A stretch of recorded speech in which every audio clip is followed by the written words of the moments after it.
make a whittler's knife out of a piece of scrap steel. And basically what I'm going to do is I'm going to create a sheep's foot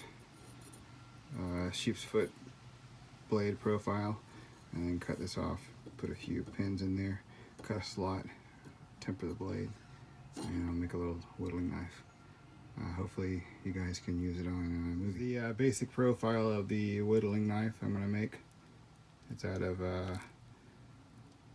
1/8 inch 1095 steel. I'm going to harden the blade and quench it, and of course I got to grind it first, but I'll put a few pins in there and put it in a handle, nice big thick handle, maybe hickory or tiger maple or something cool, and I'll make a whittling knife. Center punch the holes where I want them to be drilled.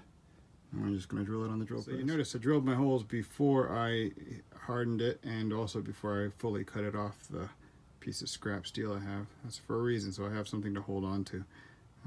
Tiny little pieces of metal and getting drilled can catch and fling around and do some damage. I'm going to grind the profile and clean it up a little bit, and then work on the edge, the general first.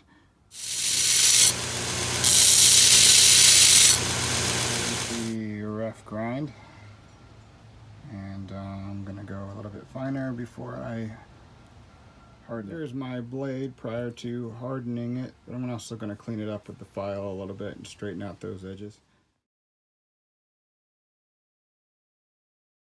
I'm going to use a piece of scrap oak from a chair that was discarded by one of my friends, and I was going to use it as a handle scale, but I'll use it as my whittling knife. Perfect thickness and length for a whittling knife. So you get the outer holes to line up. You do one at a time, and I put a nail in holding the place so that when it's all said and done, all 3 holes line up, going all the way through the handle material. Is in, third hole will be drilled, and all 3 holes will line up. Temperature, and then quench it in some canola oil. There we go, nice and hard.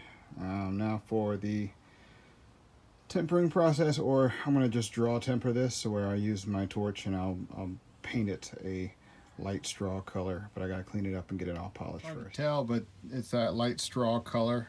iPhone doesn't really pick up the right color, but that's the color you want, kind of like a light straw. If it goes purple or blue, you've gone too far, and this looks like it's kind of golden looking, so that's the right temperature for, or the right draw temperature for a knife that's not too hard and not too soft. Change out the roofing nails for a few brass pins that I found to make it look a little nicer. Now I'm just going to stain the grip, sand it a little bit more, and it's already sharpened in the process of cleaning it up, so that's pretty dang sharp already. Good enough for whittling, and you constantly keep it sharp, adding stropping it and whetstoning it as you go. So it's a little utilitarian knife. Got a good grip on it. Do some whittling.